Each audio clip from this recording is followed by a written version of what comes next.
Assalamualaikum warahmatullahi wabarakatuh. Di sini kami dari kelompok 3 akan mempresentasikan mengenai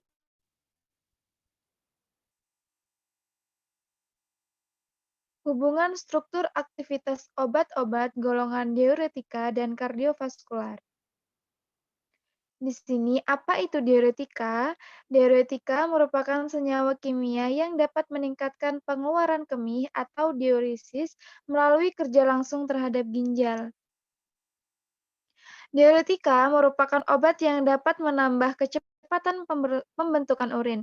Istilah diuretika sendiri mempunyai dua pengertian, yaitu yang pertama, menunjukkan adanya penambahan volume urin yang diproduksi, dan yang kedua, yaitu menunjukkan jumlah pengeluaran atau kehilangan zat-zat terlarut dan air dan cairan.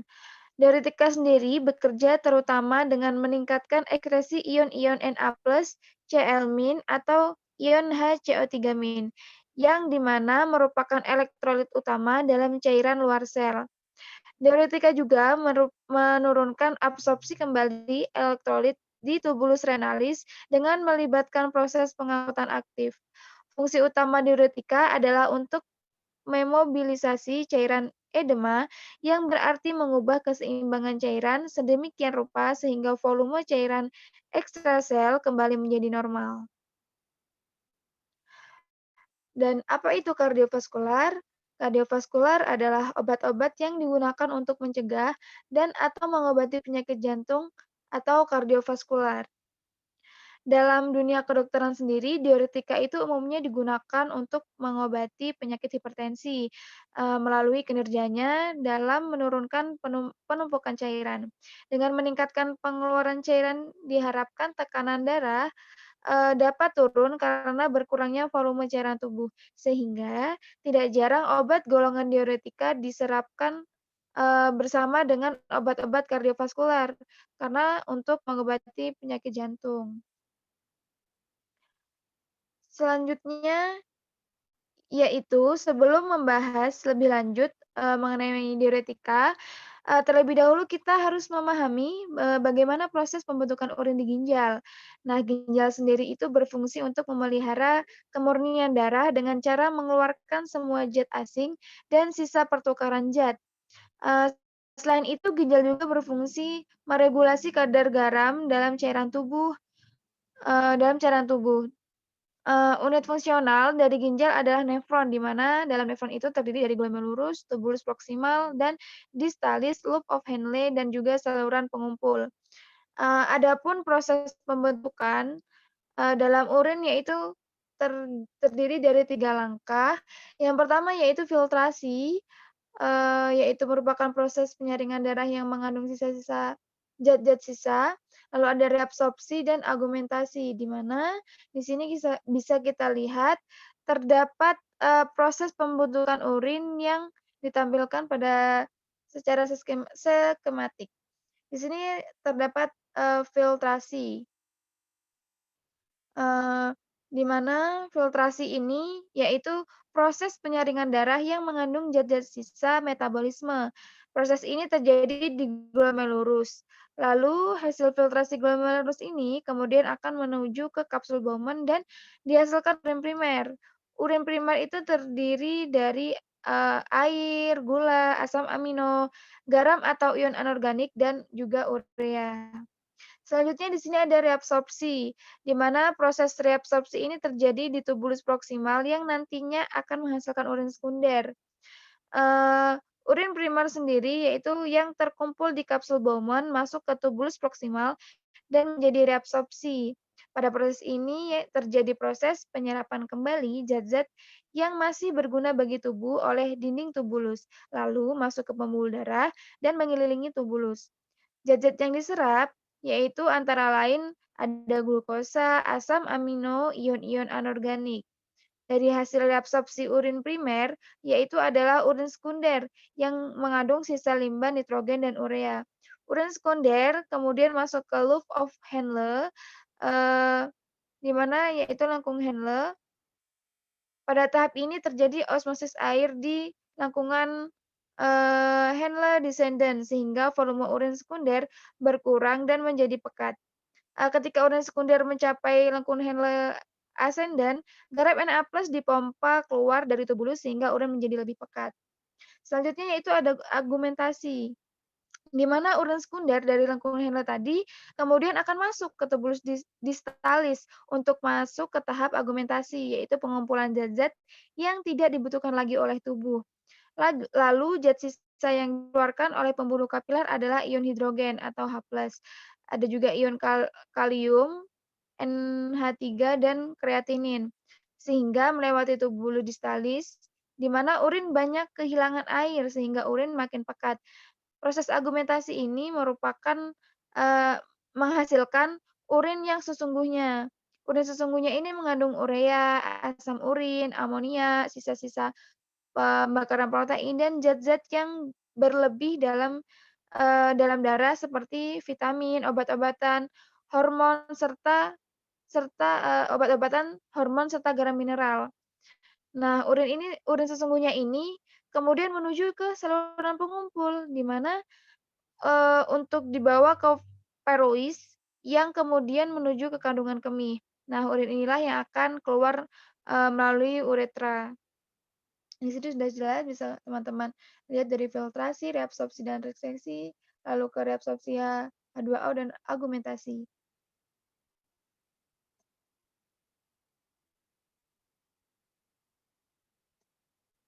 Selanjutnya yaitu terdapat penggolongan diuretika. Berdasarkan efek yang dihasilkan, diuretika itu dibagi menjadi 3 kelompok, yaitu diuretika yang hanya meningkatkan ekskresi air, nah dan tidak mempengaruhi kadar elektrolit tubuh. Lalu diuretika yang dapat meningkatkan ekskresi Na+, yaitu atau natriuretik. Lalu diuretika yang dapat meningkatkan ekskresi Na+ dan Cl- atau saluretik. Sedangkan secara umum, diuretika sendiri dibagi menjadi 7 kelompok, yakni diuretika osmotik, diuretika pembentukan asam, diuretika merkuri organik, diuretika penghambat karbonik anhidrase, lalu diuretika turunan tiazida, dan diuretika hemat kalium, dan juga diuretika loop. Untuk lebih lengkapnya, lebih jelasnya akan disampaikan oleh, teman selanjutnya. Silakan. Oke, baiklah. Saya akan memaparkan selanjutnya satu diuretika osmotik.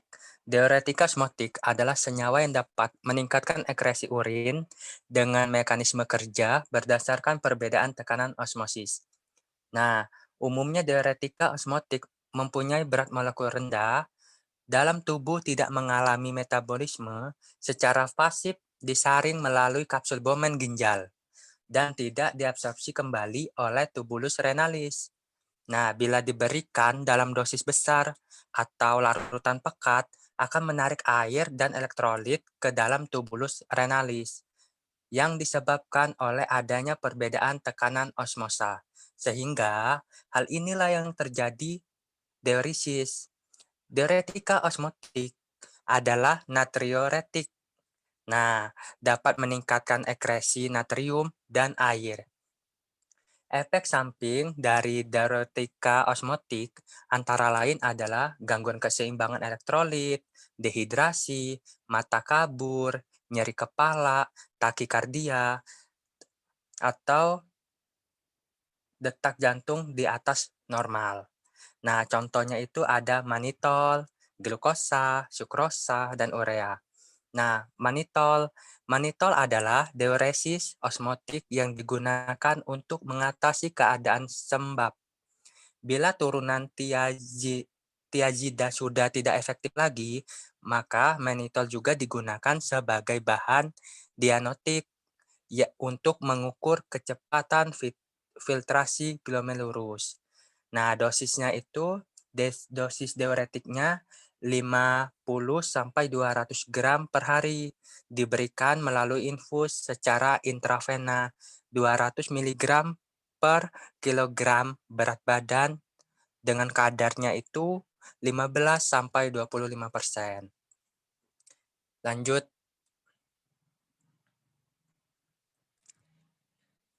yang kedua yaitu diuretika pembentukan asam. Nah, diuretika pembentukan asam adalah senyawa anorganik yang dapat menyebabkan urin bersifat asam dan mempunyai efek diuretik. Senyawa golongan ini efek diuretiknya lemah dan menimbulkan asidosis hiperkloremik sistemik. Efek sampingnya antara lain adalah iritasi lambung, penurunan nafsu makan, mual, asidosis, dan ketidaknormalan fungsi ginjal. Nah, contohnya amonium klorida, amonium nitrat, dan kalsium klorida. Lanjut, mekanisme kerja dari golongan diuretika pembentukan asam ini. Nah, di situ ada kan tabelnya dilampirkan, bisa kita lihat. Nah, penggunaan amonium klorida dalam sediaan tunggal kurang efektif karena setelah 1 sampai 2 hari tubuh atau ginjal ini mengadakan kompensasi dengan memproduksi amonia yang akan menetralkan kelebihan asam, membentuk NH4 yang segera berinteraksi dengan ion Cl membentuknya N sehingga efek diuretiknya akan menurun secara drastis. Nah, itu kan bisa dilihat efek diuretiknya secara menurun. Yang ketiga, itu adalah diuretika merkuri organik. Yuk lanjut. Nah, diuretika merkuri organik adalah saluretik karena dapat menghambat absorpsi kembali ion-ion Na+, Cl-, dan air. Absorpsi pada saluran cerna rendah dan menimbulkan iritasi lambung sehingga pada umumnya diberikan secara parenteral. Dibanding obat diuretik lain, penggunaan diuretika merkuri organik mempunyai beberapa keuntungan, antara lain tidak menimbulkan hipokalemi, tidak mengubah keseimbangan elektrolit, dan tidak mempengaruhi nekrosis jaringan. Nah, diuretika merkuri organik menimbulkan reaksi sistemik yang berat sehingga sekarang jarang digunakan sebagai obat diuretik. Diuretika merkuri organik mengandung ion merkuri yang dapat berinteraksi dengan gugus SH enzim ginjal, yaitu Na, K-dependent ATPase, yang berperan pada produksi energi yang diperlukan untuk absorpsi kembali ke elektrolit dan membran tubulus, sehingga menjadi tidak aktif. Nah, akibat absorpsi kembali ion-ion Na plus dan Cl- di tubulusnya menurun, kemudian dikeluarkan bersama-sama dengan sejumlah ekivalen air, sehingga terjadi efek diuresis. Lanjut kita lihat skemanya ya. Nah, ini dia mekanisme diuretika merkuri organik. Di situ kita fokus di bagian yang tengah itu ada R1, CH2, CH, CH2. Nah, itu merupakan struktur umum diuretik merkuri organik. R1 itu aromatik, ya. Jadi, diuretika merkuri organik mempunyai rantai yang terdiri dari 3 atom C dan 1 atom Hg, yaitu merkuri, pada salah satu ujung rantai yang mengikat gugus hidrofil X. Lanjut.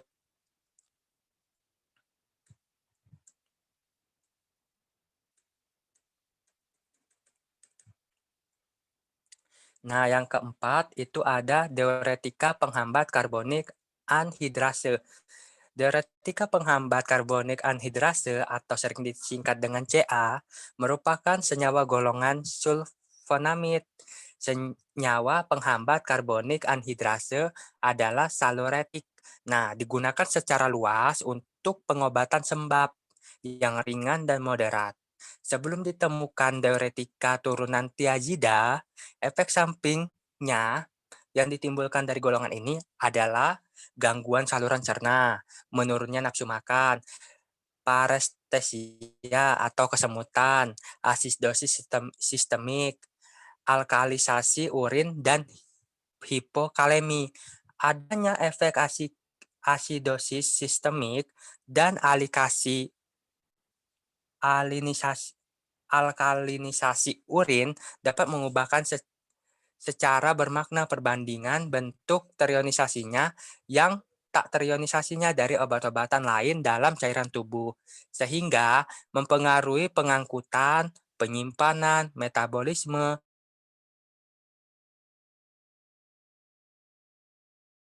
penghambat karbonik anhidrase terbatas karena cepat menimbulkan toleransi, sehingga diuretika penghambat karbonik anhidrase lebih banyak digunakan sebagai obat penunjang dan obat glaukoma, dikombinasikan dengan miotik seperti pilokarpin karena dapat menekankan pembentukan aqueous humors dan menurunnya tekanan dalam mata. Nah, karbonik anhidrase adalah metaloenzim yang berperan dalam pembentukan asam karbonat, sehingga hasil reaksi antara air dan gas asam arang, asam karbonat yang terbentuk kemudian terionisasi menjadi H+ dan HCO3. Nah, ion H+ inilah yang digunakan sebagai pengganti ion-ion Na, natrium, dan K, kalium yang diabsorpsi kembali ke tubulus renalis. Lanjut, kita akan melihat mekanisme kerja dari skematiknya. Nih, ini mekanisme kerja diuretik penghambat karbonik anhidrase. Nah, ya, kita lihat. Bila kerja enzim dihambat, maka produksi asam karbonat akan menurun, sehingga jumlah ion H+ sebagai pengganti ion natrium juga ikut menurun. Akibatnya jumlah ion natrium yang diabsorpsi kembali akan menurun dan ion natrium yang tertinggal bersama-sama dengan ion HCO3 dan air akan meningkat volume urin yang yang kemudian dikeluarkan dan menyebabkan efek diuresis. Nah, ini dia yang menyebabkan efek diuresisnya, karena meningkatnya volume urin tadi. Nah, untuk selanjutnya, pembahasan selanjutnya akan dibahas oleh rekan saya.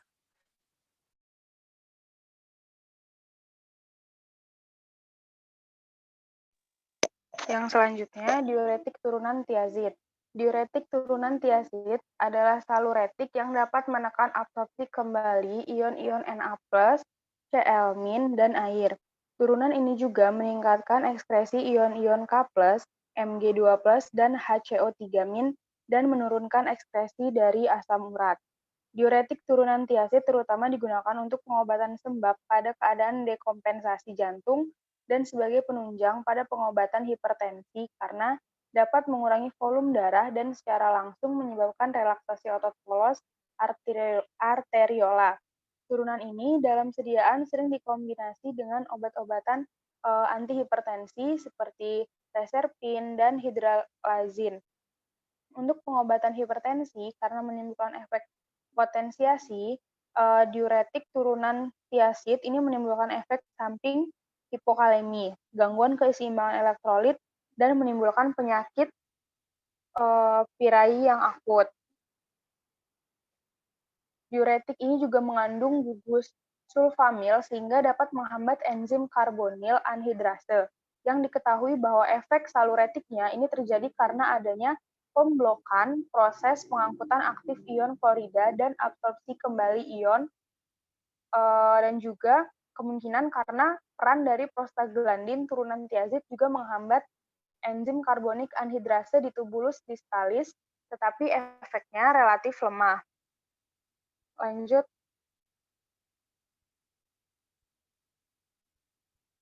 Nah, di sini ada turunan tiazid, itu ada klorotiazid dan hidroklorotiazid. Nah, turunan klorotiazid ini terdapat rumus struktur yang di mana penjelasannya sebagai berikut. Pada posisi pertama itu terdapat cincin heterosiklik yang memiliki gugus SO2 yang mempunyai aktivitas yang lebih besar.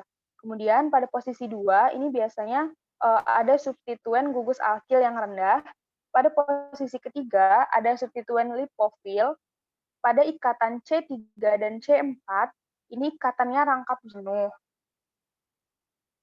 Pada ikatan rangkap ini dapat meningkatkan aktivitas dari diuretik kurang lebih 10 kali.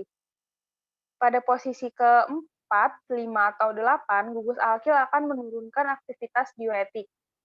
Sedangkan pada posisi 6, ada gugus penarik elektron yang sangat penting seperti Cl dan CF3. Pada posisi 7, ada gugus sulfamil yang tidak tersubstitusi.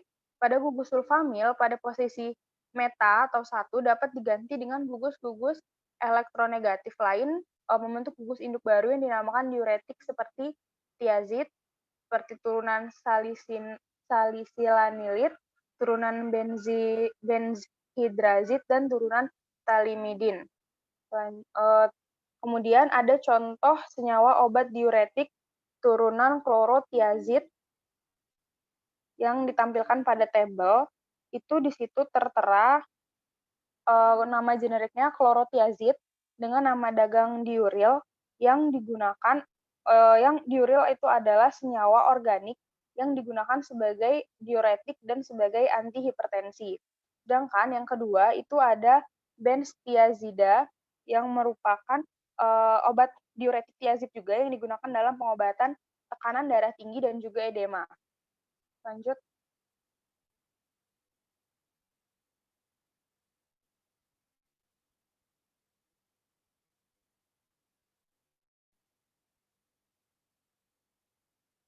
Penggunaan diuretik turunan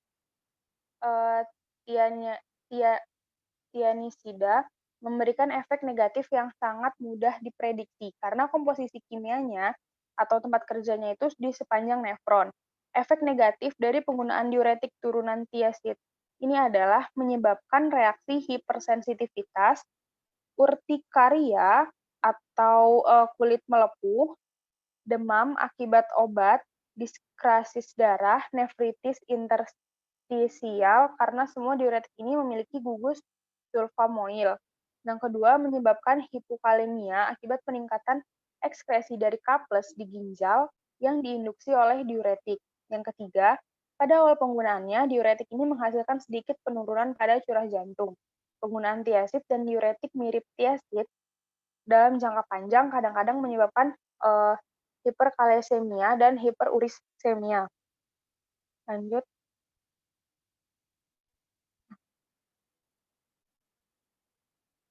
Yang keenam ada diuretik hemat kalium. Diuretik hemat kalium ini adalah senyawa yang mempunyai aktivitas natriuretik ringan dan dapat menurunkan sekresi ion H+ dan K+ sehingga tersebut bekerja pada tubulus distal dan dengan memblokade penukaran ion Na dan ion Hk dan juga ion K+. Menyebabkan retensi ion K+ dan meningkatkan sekresi dari ion Na+ dan juga air. Nah, aktivitas diuretik ini relatif lemah dan biasanya diberikan bersama dengan obat diuretik turunan tiazid. Kombinasi ini menguntungkan karena dapat mengurangi sekresi ion K+ sehingga menurunkan terjadinya hipokalemi dan menimbulkan efek aditif. Obat ini menimbulkan efek samping hiperkalemi, dapat memperberat penyakit diabetes dan pirai, serta menyebabkan gangguan pada saluran cerna. Lanjut.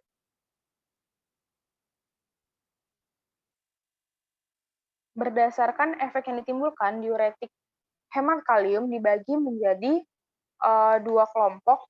Yang pertama itu diuretik dengan efek langsung, dan yang kedua yaitu diuretik antagonis aldosteron. Nah, untuk diuretik dengan efek langsung, ini ada dua obat yang termasuk, yaitu amilorid dan triamteran. Nah, untuk amilorid sendiri, amilorid adalah obat diuretik yang digunakan dalam penanganan hipertensi, gagal jantung, ataupun edema. Nah, amilorid ini merupakan diuretik turunan pirazin yang bekerja melalui mekanisme kerja seperti yang di atas tadi yang sudah dijelaskan. Amilorid HCl juga dapat mengubah permeabilitas membran terhadap Na+ dan menyebabkan retensi ion K+ dan H+. Amiloid juga digunakan untuk mengontrol sebab dan hipertensi. Yang kedua, ini ada triamteran. Triamteran adalah diuretik hemat kalium yang sering digunakan dalam kombinasi dengan diuretik tiazid untuk pengobatan tekanan darah tinggi atau pembengkakan. Diuretik ini adalah turunan pteridin atau absorpsi dalam saluran cernanya itu dapat secara cepat tapi tidak secara sempurna terabsorpsi. Yang kedua itu ada diuretik antagonis aldosteron. Aldosteron adalah mineral kortikoid yang dikeluarkan oleh korteks adrenalis, merupakan senyawa yang aktif untuk menahan elektrolit, dapat meningkatkan absorpsi kembali ion Na+ dan Cl-, serta ekskresi ion K+ dalam saluran pengumpul. Contoh senyawa obat yang termasuk dalam diuretik antagonis aldosteron adalah spironolakton. Spironolakton ini dapat digunakan secara tunggal sebagai diuretik yang sangat lemah untuk mengeluarkan cairan edema pada individu gagal jantung kongestif, sirosis hati yang disertai dengan asites atau sindrom nefrotik atau sebagai senyawa antihipertensi. Namun penggunaan utamanya adalah kombinasi dengan diuretik yang bekerja pada tempat 2 atau 3 dalam upaya mengurangi hilangnya K+ dalam urin yang disebabkan oleh golongan diuretik tempat kedua atau ketiga. Selanjutnya akan dilanjutkan oleh rekan saya.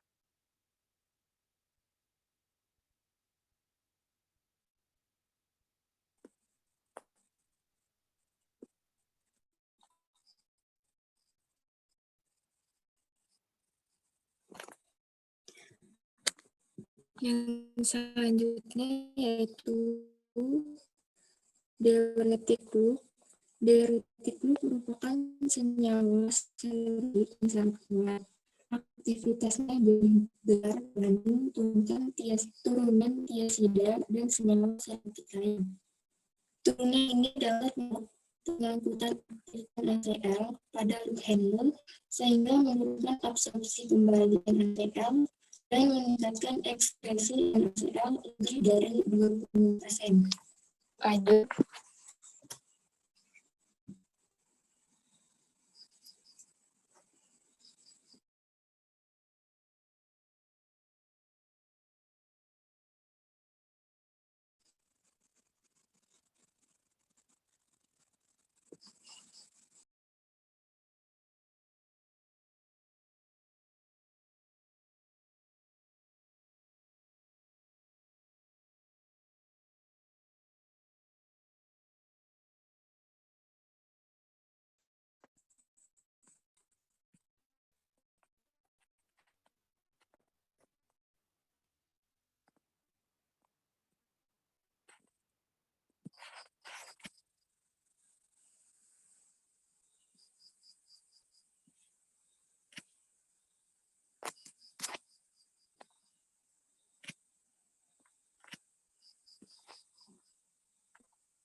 Selanjutnya, yaitu mode kerja diuretika loop pada tingkat molekul, di mana belum diketahui secara pasti. Tetapi, ada 3 hipotesis yang kemungkinan dapat digunakan untuk menjelaskan mode kerja tersebut. Yaitu yang pertama, mengenai penghambatan enzim Na+, K+, ATP, ase. Yang kedua yaitu penghambatan atau pemindahan siklik AMP. Lalu yang ketiga penghambatan glikolisis.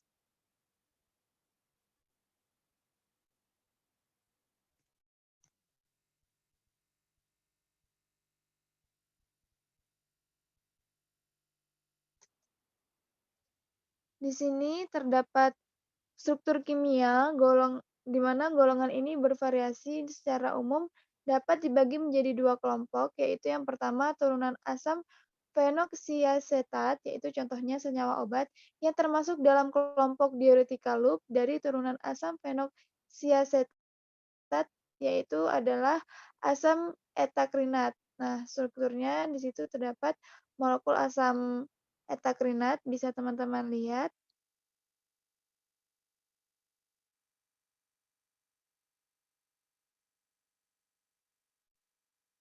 Asam etakriat itu menimbulkan aktivitas diuretik karena dapat berinteraksi dengan gugus sulfhidris, enzim yang bertanggung jawab pada proses absorpsi kembali Na+ dan tubulus renalis, di mana gugus yang berperan pada interaksi tersebut adalah gugus alfa dan beta ikatan rangkap yang tidak jenuh.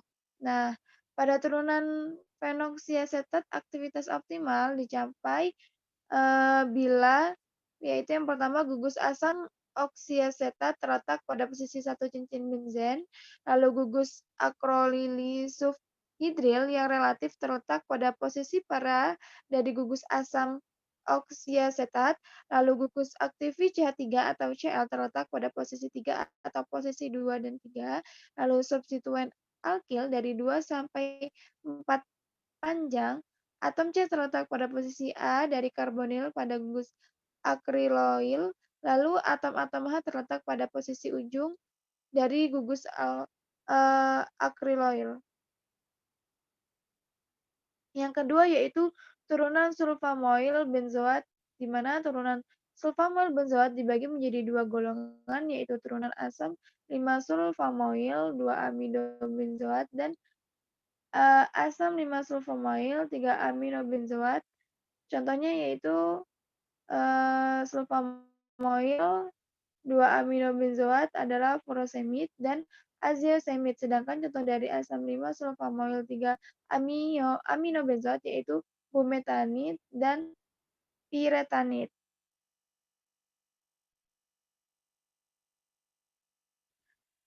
Contoh senyawa obat diuretika loop yang merupakan turunan sulfamoil benzoat adalah yang pertama yaitu furosemid, di mana merupakan diuretik saluretik yang kuat, aktivitasnya 8 sampai 10 kali diuretika tiazida. Nah, di sini awal kerja obat itu terjadi dalam 0,5 sampai 1 jam setelah pemberian oral, di mana dengan masa kerja yang relatif pendek kurang dari 6 sampai 8 jam. Absorpsi furosemid dalam saluran cerna dapat yaitu cepat, di mana ketersediaan hayatinya 60 sampai 69% pada subjek normal dan kurang lebih dari 91 sampai 99% obat terikat oleh plasma protein. Kadar plasma maksimal juga dicapai 0,5 sampai 2 jam setelah pemberian secara oral dengan waktu paro biologis kurang dari 2 jam. Furosemid sendiri digunakan untuk pengobatan hipertensi ringan dan moderat karena dapat menurunkan tekanan darah. Di situ terdapat struktur molekul furosemid. Selanjutnya yaitu pada contoh senyawa obat diuretika loop, yaitu yang kedua ada bumetanid, di mana merupakan diuretik yang kuat dengan masa kerja pendek kurang lebih 4 jam. Lalu pemindahan gugus amin dari posisi 2 ke posisi 3 dapat meningkatkan aktivitas diuretik sampai kurang lebih 50 kali, tetapi masih kerjanya pendek. Di sini bisa kita lihat terdapat struktur molekul bumetanida. Baik, terima kasih. Mungkin hanya ini yang bisa kami sampaikan, kurang lebihnya kami mohon maaf jika ada yang dipertanyakan. bisa langsung dipertanyakan pada forum selanjutnya. Kami akhiri. Wassalamualaikum warahmatullahi wabarakatuh.